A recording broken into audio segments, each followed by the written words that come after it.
চলে আসলাম আবার একটা ভিডিওতে। আজকে ভিডিওতে তোমাদেরকে বলবো BS6 বাইকের যে মোবিলটা সঠিক সময়ে চেঞ্জ না করলে কি হবে তোমাদের।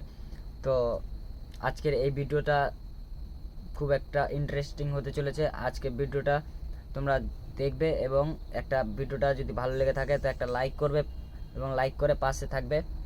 তো মেন কথা হচ্ছে BS6 বাইকে মোবিল 1800 থেকে 2000 কিলোমিটারের মধ্যে মোবিল চেঞ্জ করতে হবে। চেঞ্জ করতে গেলে কিন্তু ভালো, এবং যদি না চেঞ্জ করো তা আবার চালাও তাহলে কি কি ক্ষতি হতে পারে সেটা কিন্তু আজকে তোমাদেরকে বলবো। তো মেন কথা হচ্ছে বাইকে বেশি মোবিল চালাতে হলে কিন্তু বাইকের মধ্যে তোমাদের ইঞ্জিন ওভারহিট হবে, এবং ইঞ্জিনের সাউন্ড খারাপ হয়ে যাবে। এবং ইঞ্জিনের সাউন্ড খারাপ হলে কি হবে, ইঞ্জিনের সাউন্ড খারাপ হতে হলে কিন্তু হবে ইঞ্জিনের প্রবলেম শুরু। এবং বাইকে স্টার্ট যখন হবে, স্টার্টের জন্য যে পাম্প প্রেসারটা লাগে সেই পাম্প প্রেসারটা কিন্তু আর থাকবে না।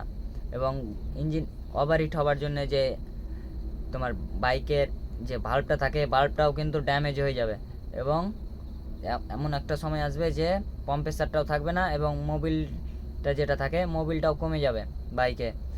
এবং একটা কথা মাথায় রাখতে হবে, মোবিল চেঞ্জ করার সময় বাইকের যে মোবিল ফিল্টারটা থাকে সেই ফিল্টারটাও কিন্তু চেঞ্জ করা অবশ্যই লাগবে।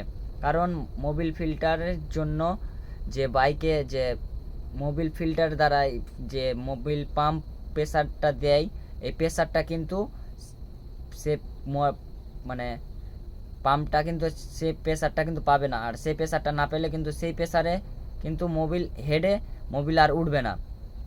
তো অতএব মোবিল সাথে মোবিল ফিল্টারও চেঞ্জ করতে হবে। আর যদি চেঞ্জ না করো তাহলে কিন্তু ইঞ্জিন ওভারহিট হবে। ঠিক মতন মোবিল যখন না যাবে তখন কিন্তু ইঞ্জিন ওভারহিট হয়ে যাবে।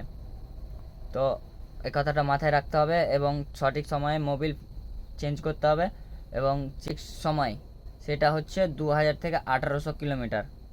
তো ভিডিওটা ভালো লাগলে একটা শেয়ার করে অন্যদেরকেও দেখার সুযোগ করে দিবে। তো দেখা হচ্ছে আবার কিন্তু নতুন ভিডিওতে।